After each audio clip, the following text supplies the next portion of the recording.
உழவர் உறவுகள் அனைவருக்கும் முதற்கண் வணக்கம். நான் உங்கள் வழக்கறிஞர் ஈசன் முருகசாமி. தமிழ்நாடு அரசாங்கம் கடந்த மாதம் 30ஆம் தேதி, அதாவது 30/9/2025 அன்னைக்கு ஒரு அரசாணைன்னு பார்த்தீங்கன்னா 639 பிறப்பிச்சிருக்காங்க. இந்த அரசாணை எது சம்மந்தப்பட்டதுன்னா இனாம் நிலங்கள் சம்மந்தப்பட்டது. இந்த அரசாணையால் நம்மளுக்கு தீர்வு கிடைக்குமா, இல்லை அடுத்து நம்ம என்ன செய்ய வேணும், இந்த அரசாணை எப்படி இருந்திருக்கணும், இல்லை என்ன தீர்வை நோக்கி நகருவது என்பது குறித்த காணொளி தான் நம்ம இதில் பேச போகிறோம். இனாம் நிலங்கள் இந்தியா முழுவதும் இருக்கிறது. 4 கோடி ஏக்கருக்கு மேற்பட்ட இனாம் நிலங்கள் இருக்கிறது. இந்திய அரசியலமைப்பு சட்டம் பிரிவு 39A நாட்டின் வளங்களும் நிலங்களும் அனைத்து மக்களுக்கும் பிரித்து வழங்கப்பட வேண்டும் என்கிற வழிகாட்டுதலை மாநிலங்களுக்கு கொடுத்திருக்கும் போது, அதன் அடிப்படையில் நிலமான என்கிற அந்த அதிகாரம் மாநில அரசுக்கு இருக்கிறதால எல்லா மாநில அரசுகளும் நிலச்சீர்திருத்த சட்டங்கள், அதாவது இனாம் ஒழிப்பு சட்டம், பூமிதான சட்டம், நில உச்சவரம்பு சட்டம், இது போன்ற சட்டங்களை எல்லாம் இயற்றினார்கள். இந்த சட்டங்களுக்கெல்லாம் இந்திய அரசியலமைப்பு சட்டம் அட்டவணை 9 வைத்து நீதிமன்றங்கள் மறுஆய்வு செய்ய வேண்டிய பாதுகாப்பு கொடுக்கப்பட்டது. இந்த இனாம் நிலங்களை, இனாம் ஒழிப்பு சட்டங்களை இந்தியாவில் இருக்கிற எல்லா மாநிலங்களும் கொண்டு வந்திருக்கின்றன. சில மாநிலங்களுக்கு நிலச்சீர்திருத்த சட்டங்களுக்குடைய சேர்த்தி கொண்டு வந்திருக்கிறாங்க. அப்படி கொண்டு வந்து உழுதவனுக்கு நிலம் சொந்தம் என்கிற கோட்பாட்டின் அடிப்படையில, குடியிருப்பவர்கள் மனை சொந்தம் என்கிற கோட்பாட்டின் அடிப்படையில உழுது கொண்டிருந்த உழவர்களுக்கு முறையாக சட்டமன்றங்களில் சட்டம் கொண்டு வரப்பட்டு அதன் அடிப்படையில் அதிகாரிகள் நியமிக்கப்பட்டு அவர்களுக்கு நில உரிமை வழங்கப்பட்டது. அன்றைய காலம் கல்வி அறிவில்லாத காலம். அந்த கல்வி அறிவில்லாத காலத்துல நிறைய பேர் பயனாளிகளாக விடுபட்டு இருக்கிறார்கள். அப்படி விடுபட்டவங்களுக்கு கூட சமீபத்தில் குஜராத் அரசு, கர்நாடக அரசு, ஆந்திர அரசு இவர்கள் எல்லாம் மீண்டும் ஒரு சட்ட திருத்தம் செய்து வாய்ப்பு கொடுத்து நில உரிமை கொடுத்து கொண்டிருக்கிறார்கள். இந்தியா பூராவும் இனாம் நிலங்கள் உழுதவனுக்கு சொந்தமாகி கொண்டிருக்கும் போது, மனைகள் குடியிருந்தவர்களுக்கு சொந்தமாகி கொண்டிருக்கும் போது, தமிழ்நாட்டில் மட்டும் இனாம் நிலம் எல்லாம் கோயில் நிலம் என்று இந்து சமய அறநிலையத்துறையும், வக்ஃபு வாரியத்துறை நிலம் என்று வக்ஃபு வாரியம் தொடர்ச்சியாக விவசாய நிலங்களை அபகரித்துக் கொண்டிருக்கிறார்கள். இதற்கு இவங்க பல கட்டங்களா வேலை செய்யறாங்க. இதுல முதல் வேலை என்னன்னு பாத்தீங்கன்னா, இந்த வக்ஃபு இன்ஸ்பெக்டர்ஸ், ஆய்வாளர்கள், அறநிலையத்துறையோட செயல் அலுவலர்கள், இவங்க ஒரு பட்டியல் எடுப்பாங்க. 1912 அன்றைய வெள்ளையர் ஆட்சி காலத்துல நில அளவை செய்யப்பட்டது, ரீசர்வ் ரெஜிஸ்டர் மறு நில அளவை பதிவேடு எடுத்துட்டு அதுல வக்ஃபு பேர் இருக்கா, இந்த சொத்து பூரா எங்களுக்கு, இதுல அறநிலைத்துறை பேர் இருக்கா, சாமி பேர் இருக்கா, தர்மகர்த்தா பேர் இருக்கு, இந்த சொத்து பூரா எங்களுக்கு சொல்லி போட்டு நேரடியா சம்பந்தப்பட்ட பத்திரப்பதிவு இதெல்லாம் எங்க சொத்து, நீங்க பத்திரம் பண்ணக்கூடாது, பதிவு பண்ணக்கூடாது, வந்தா மறுக்கணும் அப்படின்னு சொல்லி ஒரு கடிதத்தை அனுப்பிச்சிடுறாங்க. இது ஒரு வகையில், அதாவது பத்திரப்பதிவுத்துறையில பத்திரங்களை பதிவு செய்ய தடை ஏற்படுத்துவது, இது ஒண்ணு. 2வது வகைன்னு பாத்தீங்கன்னா, இதெல்லாம் 1912 ஆர்எஸ்ஆர் எங்க பேர்ல இருந்திருக்கு, இது எல்லாம் வந்து நீங்க பட்டாவில் வந்து இவங்களே எங்க பேரை நீக்கிட்டு, சாமி பேரை நீக்கிட்டு, கோயில் பேரை நீக்கிட்டு, இவங்கள பட்டாவில் பேரை மாத்திட்டு சொத்தை அபகரிச்சிட்டாங்க, பத்திரம் பண்ணி கொள்ளையடிச்சிட்டாங்க, எங்க பேரை சேர்த்துங்கன்னு சொல்லி ஆடி விட்டு டிஆர் விட்டு கொண்டு மனு கொடுத்து கோயில் பேரை, சாமி பேரை, அறநிலைத்துறை பேரை ஏத்துறது. இது 2வது வகை. 3வது வகை என்னன்னு பாத்தீங்கன்னா, இந்து சமய அறநிலைத்துறை சட்டம் பிரிவு 78 படி இவர்களெல்லாம் ஆக்கிரமிப்புதாரர்கள், இவரெல்லாம் கோயில் சொத்தை ஆக்கிரமித்திருக்கிறார்கள் சொல்லி இனாம் நிலங்களை அனுபவித்துக் கொண்டிருக்கிற உரிமையுடைய மக்கள் மேலெல்லாம் நீ ஏன் வெளியேறக்கூடாது, உன்னை ஏன் வெளியேற்றக்கூடாதுன்னு சொல்லி இந்து சமய அறநிலைத்துறை நீதிமன்றம் ஒன்று இருக்குது. அதாவது இந்து சமய அறநிலைத்துறை சேர்ந்த இணை ஆணையர், ஜாயிண்ட் கமிஷனர், அவர் தான் அதில் நீதிபதி. வழக்கு தொடுக்கிறதாடு உதவி ஆணையரும் செயல் அலுவலர். வழக்காடுறது யாரு, அறநிலைத்துறை வழக்கறிஞர் வழக்காடுவார். அங்க மக்களுக்கோ விவசாயியுடைய வழக்கறிஞர்களுக்கோ எந்த ஒரு வாய்ப்புமே வழங்கப்படாது. மனுவை போட்டு 4 வாய்தா, உடனே வெளியேறு உத்தரவு. இப்படி 3 வகைகளாக நிலங்களை பறிக்கிற வேலை நடத்தி கொண்டிருக்கிறார். மும்முனை தாக்குதல் நடத்துகிறார்கள். இதுல இப்ப பிறப்பிக்கப்பட்ட அரசாணை என்பது, அரசாணை 639 எதை டீல் பண்ணுதுன்னா, அதாவது இதுவரைக்கும் அறநிலைத்துறையிலிருந்து கொடுக்கப்பட்ட, வக்ஃபு வாரியத்திலிருந்து கொடுக்கப்பட்ட அந்த ஜீரோ வேல்யூ லிஸ்ட், பத்திரப்பதிவுக்கு தடை ஆவணங்கள் வந்து இனிமேல் பண்ணக்கூடாது. யாரும் நீங்க வக்ஃபு வாரியமும் அறநிலைத்துறையும் நேரடியாக கொடுக்க கூடாது. நாங்க மாநில அளவுல தலைமைச் செயலாளர் தலைமையில பத்திரப்பதிவுத்துறை தலைவர், நில நிர்வாக ஆணையர், வருவாய்த்துறையோட முதன்மை செயலாளர், சட்டத்துறையோட முதன்மை செயலாளர், அறநிலையத்துறையோட முதன்மை செயலாளர், வக்ஃப் செக்ரட்டரி, இப்படி நாங்கெல்லாம் சேர்த்து ஒரு ஹை பவர் கமிட்டி, உயர் அதிகாரம் படைத்த ஒரு குழு உருவாக்கி இருக்கிறோம். அந்த குழுவுக்கு நீங்கள் அனுப்ப வேண்டும். அந்த குழு அதை ஆய்வு பண்ணி சரியாக இருந்தா தான் ஜீரோ வேல்யூ பண்றதுக்கு அனுப்பும்னு சொல்லி இந்த அரசாணை மூலமாக ஒரு உயர் அச்சபட்ச குழுவை, ஹை பவர் கமிட்டியை உருவாக்கி அந்த கமிட்டிக்கு இந்த அதிகாரத்தை கொடுத்திருக்கிறார்கள். இன்னைக்கு 2025 உட்கார்ந்துருக்கோம். கடந்த 15 ஆண்டுகளாக தமிழ்நாட்டுல கிட்டத்தட்ட 6 லட்சம் ஏக்கருக்கு மேற்பட்ட நிலங்களை இவங்க ஜீரோ வேல்யூ பண்ணியாச்சு. அப்ப ஏற்கனவே ஜீரோ வேல்யூ பண்ண பத்தி இந்த அரசாணை டீல் பண்ணல. அப்ப இப்ப இனிமே பண்றது இதுவரைக்கும் அவங்க முறையற்ற பண்ணியிருக்கிறாங்க. அதனால இந்த நடைமுறை கையாளரும் சொல்லக்கூடிய இந்த அரசாணை ஏற்கனவே பண்ணப்பட்ட ரத்து பண்ணியிருக்கணும்ல. அதை பூரா எங்கிட்ட அனுப்புங்க, நாங்க பார்த்து சரின்னு சொன்னாதான் அதெல்லாம் செல்லும்னு சொல்லியிருக்கணும்ல. அதை பத்தி செல்லவில்லை. இனிமேல் கோரிக்கைகள் இருந்தால் அந்த கோரிக்கைகளை எங்களிடம் கொடுங்கள், நாங்கள் பரிசீலிப்போம், நாங்கள் ஆய்வு பண்ணுவோம், ஆய்வு பண்ணி அப்புறம் அதுக்கப்புறம் தான் அதை முறையா செய்வோம் அப்படின்னு சொல்லியிருக்கிறாங்க. அப்ப இந்த அதிகாரம் எங்கிருந்து வந்தது? ஏன்னா பத்திரப்பதிவு என்பது பத்திரப்பதிவு சட்டம், இந்தியன் ரெஜிஸ்ட்ரேஷன் ஆக்ட் 1908, 1908 சட்டம், வெள்ளையர் ஆட்சி காலத்துல வந்த சட்டம். இந்த சட்டத்துல 2009 பிரிவு 22A அப்படின்னு ஒரு திருத்தத்தை தமிழ்நாடு அரசு கொண்டு வருகிறது. அந்த பிரிவு 22A என்ன சொல்றாங்கன்னா, refusal to register certain documents, சில ஆவணங்களை பதிவு செய்யாமல் நிராகரிப்பது சம்பந்தப்பட்ட ஒரு சட்டப்பிரிவு உருவாக்கப்பட்டது 2009. அந்த சட்டப்பிரிவு என்ன சொல்லுதுன்னு பார்த்தீங்கன்னா, ஆவணங்கள், அரசு சொத்துக்களை பதிவு செய்யக்கூடாது, உள்ளாட்சி சொத்துக்களை பதிவு செய்யக்கூடாது, கோயில் சொத்துக்களை பதிவு செய்யக்கூடாது, அறநிலைத்துறை சொத்துக்களை பதிவு செய்யக்கூடாது, வக்ஃப் சொத்துக்களை பதிவு செய்யக்கூடாது, உள்ளாட்சி சொத்துக்களை பதிவு செய்யக்கூடாது, அரசு சொத்துக்களை பதிவு செய்யக்கூடாது, இப்படியெல்லாம் ஒரு பதிவு செய்யக்கூடாது, அதில் நிராகரிக்க வேண்டும் என 2009 பிரிவு 22A ஒரு சட்டத்தை கொண்டு வந்தாச்சு. அப்ப அந்த சட்டத்தை செயல்படுத்துவதற்கு இன்னைக்கும் தமிழ்நாடு அரசு விதிகளை வகுக்கவே இல்லை. விதிகளை வகுக்காம அவங்க மனம் போன போக்கில் அறநிலைத்துறையும் வக்ஃப் வாரியமும் வருவாய்த்துறையும் நிறைய பேர் லேண்ட் ஜீரோ வேல்யூ பண்ணிட்டே இருக்கிறாங்க.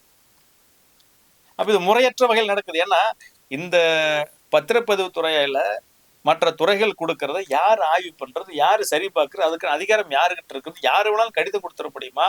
இதெல்லாம் அப்படியே ஒரு மிக மோசமான ஒரு செயலாக இருக்கிறது. இதை ஆய்வு பண்றதுக்கு ஒரு அதிகார அமைப்பு உருவாக்கப்பட வேண்டும், விதிகள் உருவாக்கப்பட வேண்டும், நம்ம நீண்ட காலமா கேட்டுட்டு இருக்கிறோம். ஆனா அதையெல்லாம் எதுவும் பண்ணல. நேரம் ஒரு அரசாணை போட்டிருக்காங்க. இந்த அரசாணையில கடந்த காலத்து ஜீரோ வேல்யூ பண்ணது பத்தி கிடையாது, இனிமே பண்றதை பத்தி பண்றாங்க. இது என்ன இருக்குது அப்படின்னு சொன்னா, ஏற்கனவே பல உயர் நீதிமன்ற தீர்ப்புகள் உரிமையுடைய இனாம் நிலங்களை அபகரிப்பதற்கு துணையாக இருக்கின்றன. இனாம் வரலாறு அவங்களுக்கு தெரியல, மற்ற மாநிலங்கள் இனாம்கள் எப்படி மக்களுக்கு கொடுக்கப்பட்டிருக்குன்னு தெரியல, இந்திய அரசியலமைப்பு வழிகாட்டுதல் தெரியல, நிலச்சீர்திருத்தம் தெரியாமையே நீதிமன்றங்கள் நிறைய இடங்கள்ல இந்த நில அபகரிப்பாளர்கள், அதாவது விவசாயிகள் சொத்தை அபகரிக்கணும், வீட்டு முனையை அடிச்சு பிடுங்கணும்னு சொல்லி எப்பவுமே கடவுளுக்கு பார்த்தீங்கன்னா கொடுத்துதான் பழக்கம், காப்பாற்றி தான் பழக்கம். கடவுளோட வரலாறு அப்படித்தான் இருக்குது. ஆனா கடவுள் பேரை சொல்லி புடுங்கிறது இந்த உலகத்துல எங்கேயும் நடக்கல. மன்னராட்சி காலத்துல ஆகட்டும், மக்களாட்சி காலத்திலேயே ஆகட்டும், உலகத்துல எந்த நாட்டிலையுமே ஒரு 13 லட்சம் ஏக்கர் ஒரு மாநிலத்துல பறிக்கப்பட்ட வரலாறு எங்கேயுமே கிடையாது. ஆனா ஜனநாயக நாட்டுல, மக்களாட்சி நாட்டுல, மக்கள்னால அரசு இருக்கக்கூடிய அரசியலமைப்பு சட்டம் இருக்கக்கூடிய இடத்துல இங்க நடக்குது. இங்க என்ன பண்றாங்கன்னா, அந்த 22A எடுத்து வச்சுக்கிட்டு ஒரு குழுவை உருவாக்கிட்டு விதிகளையே உருவாக்காம எல்லா அதிகாரத்தையும் அவங்களுக்கு கொடுத்தாச்சு, செயல்படுறதுக்கான அதிகாரத்தையே கொடுக்கல. அவங்க சௌரியத்துக்கு பண்ணிட்டு இருந்ததை இப்ப ஹை பவர் கமிட்டி போட்டு கொண்டு வர்றாங்க. இந்த அளவுக்கு தமிழ்நாடு அரசு இந்த ஒரு ஹை பவர் கமிட்டி அமைச்சிருக்குது. இது சம்மந்த ஆய்வு பண்ணியிருக்குன்னா, இதனால் பாதிக்கப்பட்ட மக்கள், நமது இனாம் நில விவசாயிகள், குத்தகையாளர்கள், வீடுமனை உரிமையாளர் இயக்கமும், தமிழக விவசாயிகள் பாதுகாப்பு சங்கம் நீண்ட காலமாக நடத்திய போராட்டத்திற்கு இன்று அது ஒரு முன்னேற்றம். அரசின் கவனத்தை கொண்டு போயிருக்கிறோம், அரசு ஆய்வு பண்ணியிருக்கிறது, மக்கள் பாதிக்கப்பட்டிருக்கிறார்கள். இவங்க பாட்டுக்கு பத்திரப்பதிவுத்துறை தடை போட்டே போனா இனாம் ஒழிப்பு சட்டத்துல கொடுத்த பட்டாக்கள் 8(1)A பட்டா என்ன ஆகுறது, 8(1)B பட்டா என்ன ஆகுறது, இருந்தாலும் எங்கிட்ட அனுப்புங்க, நாங்க பாக்குறோம், அறநிலைத்துறை சௌரியத்துக்கு பண்ண என்ன பண்றது, வக்ஃப் சௌரியத்துக்கு பண்ண என்ன பண்றதுன்னு சொல்லி ஒரு சிந்திச்சு ஒரு குழு போட்டு நாம அடிச்சடி கொஞ்சம் நகர்ந்திருக்குது. ஆனா அது சரியாக நகர்ந்திருக்குது அப்படின்னு தான் பார்க்கணும். நகர்ந்திருக்குது, நாங்க தீர்க்கிறீங்க, குழு போட்டுறீங்க, அதுக்கு பாராட்டுக்கள், வாழ்த்து, அதை வரவேற்கிறோம். ஆனால் அது சரியாக நகர்த்தப்பட்டிருக்கிறதா அப்படின்னு பார்க்கணும். சரியான வகையில் நகர்த்தப்படுவதில்லை, நகர்த்தப்படவில்லை என்பதன் கருத்தாக இருக்கிறது. பல நீதிமன்ற தீர்ப்புகள் இருக்கும்போது அந்த நீதிமன்ற தீர்ப்புகளை எல்லாம் மீறி நமக்கு நில உரிமை பாதுகாக்கப்பட வேண்டுமானால், பறிக்கப்படாமல் காப்பாற்றப்பட வேண்டுமானால் ஒரு சட்ட திருத்தம் தான் அதையெல்லாம் செய்ய முடியும். ஒரு அரசாணையில் அது செய்ய முடியாது. இதற்கு ஒரு உதாரணம் இருக்குது. கடந்த காலத்துல, கடந்த 2019 அரசாணை 318 அப்படிங்கிற ஒரு அரசாணை பிறப்பிக்கப்பட்டது. இனாம் நிலங்களில் குடியிருக்கக்கூடிய மக்களுக்கு, கோயில் நிலங்களில் குடியிருக்கக்கூடிய மக்களுக்கு எல்லாத்துக்கும் பார்த்தீங்கன்னா, குடியிருக்கக்கூடிய இடத்தை, அந்த வீடுகளை வரன்முறை செய்து அவர்களுக்கே பட்டா வழங்கக்கூடிய ஒரு அரசாணை போட்டாங்க. அந்த அரசாணைக்கு கோயில் சொத்தை பாதுகாப்பதற்குத்தான் அரசுக்கு அதிகாரம் இருக்கிறத ஒழிய, பாதுகாக்க வேண்டிய அவர்கள் கடமை ஒழிய, அந்த சொத்தை அடுத்தவர்களுக்கு எடுத்து கொடுக்க முடியாதுன்னு சொல்லி நீதிமன்றம் தடை விதிச்சு இன்ன வரைக்கும் இந்த தடை அமல்ல இருக்குது. நாங்க அரசாணை கொண்டு வந்தோம், நீதிமன்றம் தடை வச்சு நாங்க என்ன பண்றது அப்படின்னு சொல்றதுக்கான ஒரு காரணமா கூட இது இருக்கலாம்.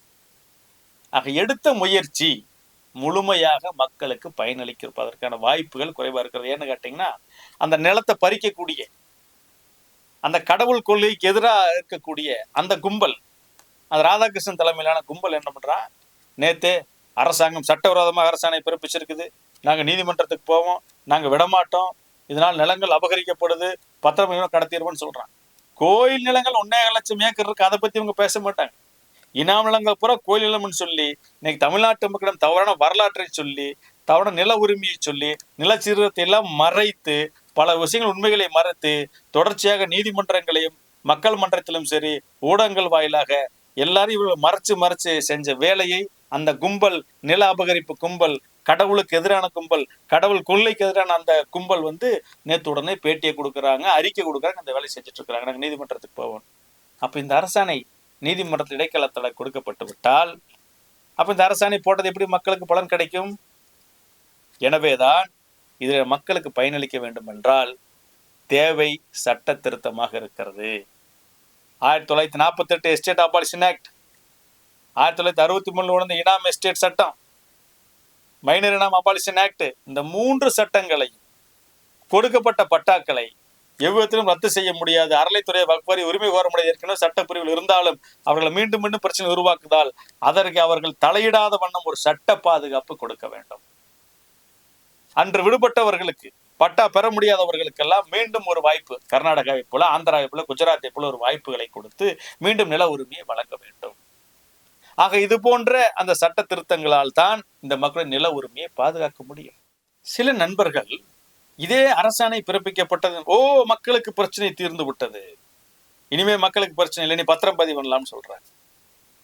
ஏற்கனவே ஜீரோ வேல்யூ பண்ண லிஸ்ட் ஊர் பூரா வாட்ஸ்அப்ல இருக்குது, எல்லாம் டாக்குமெண்ட் இருக்குது, எல்லாம் வக்கீல் இருக்குது, பேங்குக்கு ஒப்பீனியன் கொடுக்குற எல்லா லாயர்கிட்டையும் இருக்குது, அவங்ககிட்ட அந்த லிஸ்ட் இருக்குது இல்ல.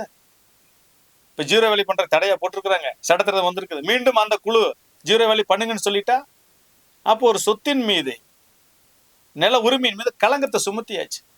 இனி யார் அதை வாங்க விற்க முடியும், டெவலப் பண்ண முடியும்? வாய்ப்பே இல்லை. அப்போ இதுக்கு இந்த குழுவெல்லாம் ஒரு சரியான தீர்வு அல்ல.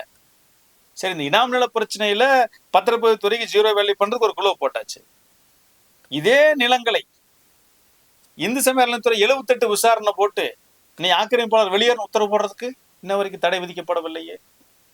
வருவாய்த்துறையில பட்டாவை மக்கள் மீது 100-120 ஆண்டுகளுக்கு மேலாக பத்திரம், பட்டா, அனுபவம் உள்ளதையெல்லாம் ஒரே ராத்திரில பேர மாத்திரங்கள், அதுக்கு தடை போடவில்லையே. ஆக மும்முனை தாக்குதல், ஒரு முனை தாக்குதலுக்கு மட்டும் சிறு முன்னேற்றத்தை கொடுத்திருக்கிறார்கள். அதுவும் இப்போ தற்போது அபாயத்தில் இருக்கிறது, அச்சத்தில் இருக்கிறது. மீதி 2 முனை தாக்குதல்கள் நடந்து கொண்டு இருக்கிறது. கரூர்ல வெண்ணமலையில பாருங்க, நீதிமன்ற அவமதிப்பு வழக்கின் மூலமாக இந்த வேலையெல்லாம் நடந்து கொண்டிருக்கிறது. ஆக தமிழ்நாடு அரசு உடனடியாக இந்த நிபுணர் குழுவினுடைய கருத்துக்களை, ஆலோசனைகளை கேட்டு வழக்குகளை நடத்த வேண்டுமாய் நாங்கள் இந்த நேரத்தில் தெரிவித்துக் கொள்கிறோம். ஏற்கனவே சட்டம் போட்டு, செட்டில்மெண்ட் தாசாறு போட்டு கொடுத்த பட்டாக்களை இவர்கள் கேலி கூத்தாக்கி இருக்கிறார்கள். செல்லாதுன்னு சொல்றாங்க அறநிலைத்துறையும் வக்ஃப் வாரியம். அப்ப மீண்டும் ஒரு அரசாணை எப்படி காப்பாற்றும்? ஏற்கனவே 2019 போட்ட அரசாணை நீதிமன்றத்தில் தடையாகி இருக்கும் போது இதையும் நாங்கள் எதிர்த்து நீதிமன்றத்துக்கு போவோம்னு சொல்லி கடவுளுடைய கொள்கைக்கு, மக்களை காக்கிற கடவுள் கொள்கைக்கு எதிராக இயங்கக்கூடிய, கடவுள் பேரை சொல்லி கொள்ளையடிக்கக்கூடிய கும்பல் கூட்டம் இன்னைக்கு கொக்கரிக்கிறது. ஆக தயவு செஞ்சு தமிழ்நாடு அரசும், மாண்புமிகு தலைமைச் செயலர் அவர்களும், வருவாய்த்துறை செயலாளர், நில நிர்வாக எல்லோருக்கும் நாங்கள் அன்போடு பண்போடு தெரிவித்துக் கொள்வது, தயவு சென்று சட்ட திருத்தம் மட்டும்தான் இது மக்களை காப்பாற்றும். அப்படி ஒரு சட்ட திருத்தம் செய்யும் போது கூட இந்த இனாம் என்பது எல்லாருக்கும் தெரிஞ்ச சப்ஜெக்ட் அல்ல, இது எல்லாருக்கும் புரிஞ்ச விஷயம் அல்ல, இது சட்ட புத்தகத்துல இல்லாதது. இது நில உரிமை வரலாறு, அரசியலமைப்பு சட்டம், இதெல்லாம் நில சீர்திருத்தம், இதையெல்லாம் படிச்சு ஆர்வம் ஏற்பட்டு தனிப்பட்ட முறையில் கற்றுக்கொண்ட நிபுணர்கள் நாங்கள் இருக்கிறோம், ஒரு குழுவாக இயங்குகிறோம். அப்ப எங்களிடமெல்லாம் ஆலோசனை கேட்டு நிரந்தர தீர்வு ஏற்படுத்துவதற்கான வழிவகைகளை ஆலோசிக்காமல் நீங்களே வெறுமனே ஒரு குழுவை போட்டு வெறுமனே ஒரு அரசாணை போட்டு அந்த அரசாணை நீதிமன்றத்தில் நாளைக்கு தடையாய் போச்சு அப்படின்னா அப்ப இந்த பலன் எங்களுக்கு எப்படி கிடைக்கும்? போட்ட அரசாணைக்கு பலன் என்ன? இந்த குழுவோட நோக்கம் நிறைவேறுமா? அரசாணை நோக்கம் நிறைவேறுமா?